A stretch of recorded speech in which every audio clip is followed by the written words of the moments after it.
हनुमानगढ़ के टिब्बे इलाके से बड़ी खबर।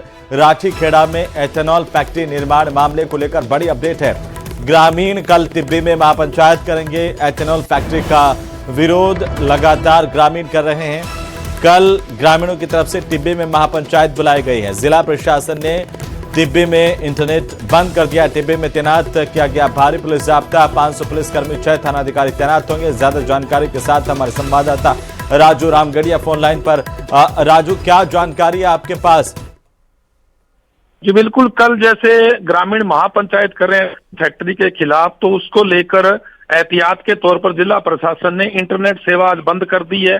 और इसके अलावा करीब 500 पुलिसकर्मी और करीब 6 थानों के थानाधिकारी सहित एडिशनल एसपी, 2 डीएसपी और प्रशासन के अधिकारी कल मौजूद रहेंगे। और जो ग्रामीण है उनका ये लगातार कहना है कि जो एथेनॉल फैक्ट्री लगी उससे प्रदूषण फैलेगा। हालांकि जो फैक्ट्री प्रबंधन है उनका ये कहना है कि फैक्ट्री नियमानुसार लग रही है, पूरी तरह सरकार की मॉनिटरिंग रहेगी, कहीं कोई प्रदूषण नहीं फैलेगा। मगर फिर भी जो जिला प्रशासन है, पुलिस प्रशासन के आला अधिकारी हैं, वो पूरे मामले पर निगाह रखे हुए हैं और एहतियात के तौर पर करीब 500 पुलिस कर्मियों सहित भारी पुलिस जाब्ता टिब्बे में तैनात कर दिया गया और इंटरनेट को फिलहाल जो है बंद कर दिया गया है आगामी आदेशों तक। जी, ग्रामीणों का क्या कुछ कहना है राजू? ग्रामीण लगातार ये कह रहे हैं कि फैक्ट्री लगने से प्रदूषण फैलेगा, जो है पानी खराब होगा और यहाँ बीमारियां फैलेंगी। हालांकि फैक्ट्री प्रबंधन, जिला प्रशासन के अधिकारी ये भी लगातार यही बात कह रहे हैं कि पूरी मॉनिटरिंग होगी, कहीं कोई प्रदूषण नहीं होगा, इससे रोजगार बढ़ेगा। और दूसरे ग्रामीण लगातार इस बात पर अड़े हुए हैं। उनका लगातार यही कहना है कि फैक्ट्री लगने से प्रदूषण फैलेगा और इसी को लेकर ग्रामीण लगातार आंदोलन करते आ रहे हैं। और कल ग्रामीणों ने बड़ी महापंचायत बुलाई है, जिसको लेकर पुलिस प्रशासन के अधिकारी पूरी तरह से अलर्ट मोड पर हैं। भारी पुलिस जाब्ता तैनात। नजर बनाए रखिए, अपडेट लेते रहेंगे। फिलहाल बहुत शुक्रिया तमाम जानकारी के लिए। टिब्बे में कल महापंचायत एथेनॉल फैक्ट्री के खिलाफ और इसे लेकर के अब वहां पर इंटरनेट बंद कर दिया गया। वहीं उत्तर प्रदेश में एसआईआर को लेकर लगातार रोहिंग्याओं और घुसपैठियों पर एक्शन चल रहा है, लेकिन इस पर संसद से लेकर सड़क तक सियासत भी जारी है।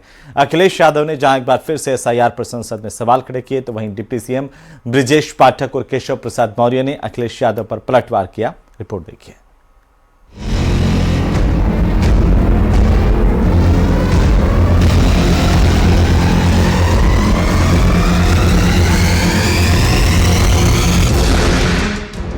लोकसभा में चुनाव सुधारों पर चर्चा काफी हंगामेदार रही। एसपी अध्यक्ष अखिलेश यादव ने देश में बैलेट पेपर से चुनाव कराने की मांग की। उन्होंने कहा कि ईवीएम पर कई तरह के सवाल उठ रहे हैं। अखिलेश ने पूछा, जब जर्मनी जैसा देश बैलेट पेपर से वोटिंग कराता है तो भारत क्यों नहीं? इलेक्शन बैलेट पेपर से होना चाहिए और इसलिए होना चाहिए कि बहुत प्रश्न लग रहे हैं, बहुत उंगली उठ रही है।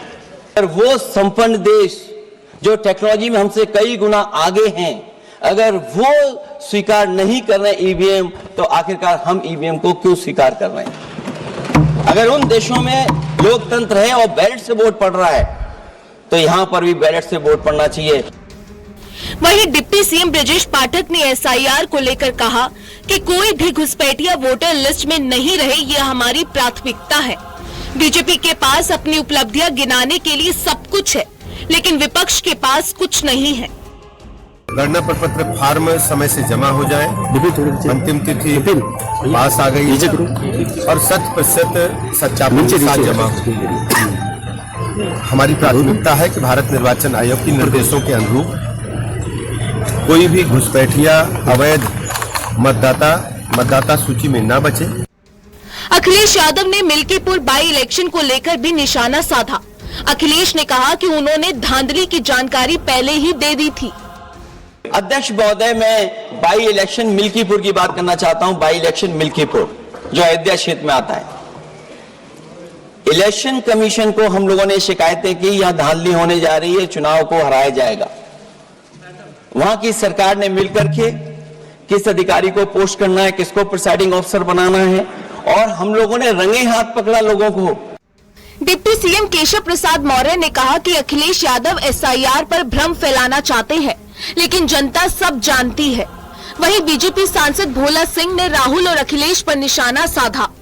क्या रीजन है, किसको राजी करना चाहते हैं, किसकी वजह से वो सदन में नहीं बोले, अभी तो राहुल जी अच्छा बता पाएंगे।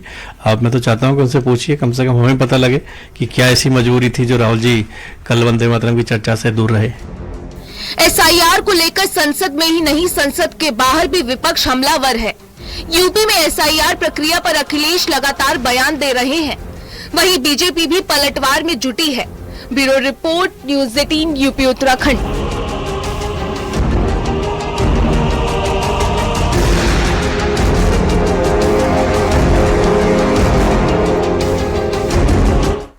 तो वहीं कांग्रेस नेता सोनिया गांधी आज 79 साल की हो गईं और इसी बीच दिल्ली की राउजी एवेन्यू कोर्ट ने बर्थडे वाले दिन ही सोनिया गांधी को नोटिस भेज दिया।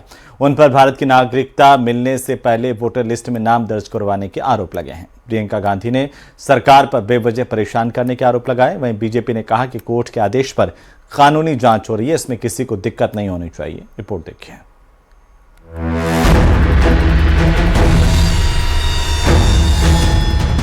नागरिकता से पहले देश में वोटर बनने के मामले में कांग्रेस नेता सोनिया गांधी को कोर्ट ने नोटिस जारी किया। दिल्ली की राउज एवेन्यू कोर्ट ने नोटिस जारी करके सोनिया गांधी से मामले में उनका जवाब मांगा है। प्रियंका गांधी ने इस मामले पर कहा है कि सोनिया गांधी ने वोट तब डाला जब वो नागरिक बनी और उन्होंने पूरी उम्र देश की सेवा की है, इसलिए उन्हें बेवजह परेशान करना गलत है। पहले से उन्होंने वोटर लिस्ट वोट डाला है देश में। प्रमाण है उनके पास? बिल्कुल झूठ है, बिल्कुल झूठ है। उन्होंने वोट तब डाला जब वो सिटीजन बनी। प्रमाण दिखाएं। ये झूठ क्यों बोल रहे हैं लोग, आखिर क्यों? अब पता नहीं क्यों उनके पीछे पड़े हुए हैं। वो बेचारी 80 साल की होने वाली हैं, पूरी उम्र उन्होंने देश की सेवा की है, तो मतलब इस उम्र में तो छोड़ देना चाहिए।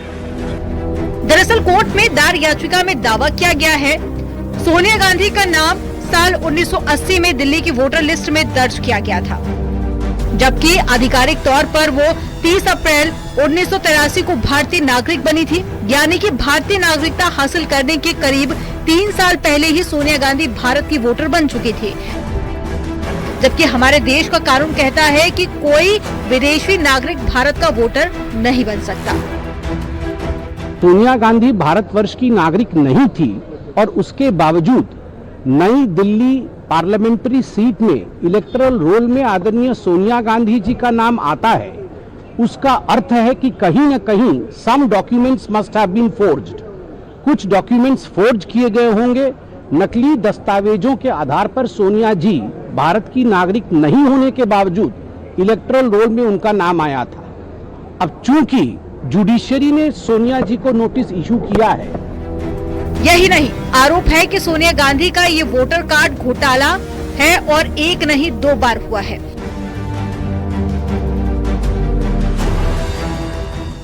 लॉयलिटी का सवाल है कि इतने बड़े परिवार के लोग और डुअल मेंबरशिप रहे, तो जांच का विषय है। 1980 में इटली की नागरिक होते हुए भी सोनिया के भारत का वोटर बन जाने को लेकर जबरदस्त विवाद हुआ। इसके बाद में 1982 में उनका नाम वोटर लिस्ट से काट दिया गया। पहले मजिस्ट्रेट कोर्ट में एक शिकायत दर्ज की गई थी और मांग की गई थी कि सोनिया गांधी के खिलाफ FIR की जाए, लेकिन मजिस्ट्रेट कोर्ट ने इससे इनकार कर दिया। अब मजिस्ट्रेट कोर्ट के फैसले के खिलाफ दिल्ली के राउज एवेन्यू कोर्ट में दायर याचिका पर कोर्ट ने ये नोटिस जारी किया।